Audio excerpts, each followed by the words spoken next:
ሰሞኑን የምሰማው ነገር ማለት ነው በጣም እየቀፈፈኝ ነው ማለት ነው። የምር ፍቺ በጣም በዝቷል።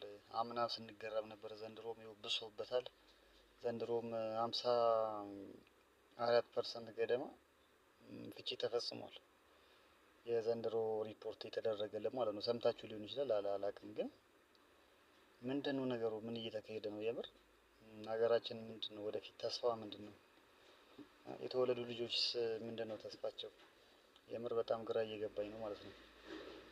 ግን እስኪ ምንድነው ለፍቺ የሚዳርጉ ነገር ብላችሁ ታስባላችሁ? እኔ ግን እንደ ግሌ ማለት ነው ምክንያቶቹን ዘረዝርላችኋለሁ። አንደኛው ኑሮ ነው። ያው ኑሮ በዚህ ሰዓት በጣም ከብዷል። ሁላችንም የሁሉንም ቤት ነው ያንኳኳው ኑሮ በጣም ከባድ ሆኗል። ይሄ ነው በአንደኛ ደረጃ የፍቺ መጨመር ምክንያት ብዬ የማስበው ማለት ነው።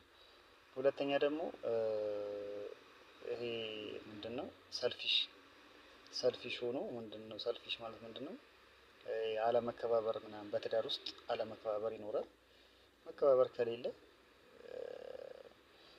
ባል ሚስቱን የማያከብራት ከሆነ እሷም ወደ ሌላ ያምራታል።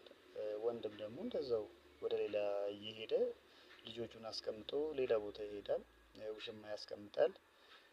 ቤት ራሱ ተከራይቶ ያስቀምጣታል ማለት ነው። በዚህ መሀል ተጎጂዎቹ ምንድን ናቸው? ልጆቹ ናቸው። ልጆቹ ይጎዳሉ። ገንዘብ አምጣ ሲባል ባልየው አያመጣም። ለምን? እዛም ኢንቨስት እያደረገ ነው። ሁለት ቦታ ደግሞ ኢንቨስት ማድረግ ከባድ ነው የሚሆንበት አይደለ? እንደዛ ነው የሚሆነው። ከተሳሳትኩ አርሙኝ። ከዛ በኋላ ልጆቹም ይቸገራሉ፣ ሚስትየውም ትቸገራለች። ከዚህ መሀል ፍቺ ይፈጠራል። ሁለተኛ ነው። ሶስተኛው ደግሞ ብዬ የማስበው ምንድነው?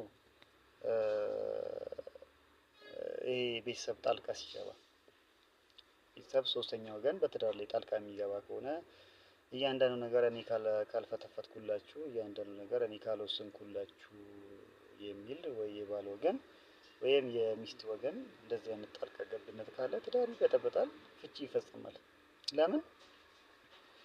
ወይ የእሷ ወይ የእሱ ደግሞ የእሱ ወይ የእሷ ቤተሰብ በትዳር ውስጥ ጣልቃ የሚገቡ ከሆነ ያበረታቷታል። እሷንም ከሆነ ፍቺው ምን አገኘች ከሱ እንዴ?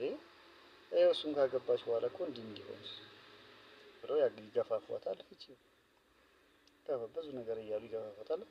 ከዛ በኋላ ብዙ ችግር ይፈጠራል ማለት ነው። የእሱም ቤተሰብ እንደዛው። ገባችሁ? ችግር ካለ ሁለት ብቻ ናቸው መፍታት ያለባቸው።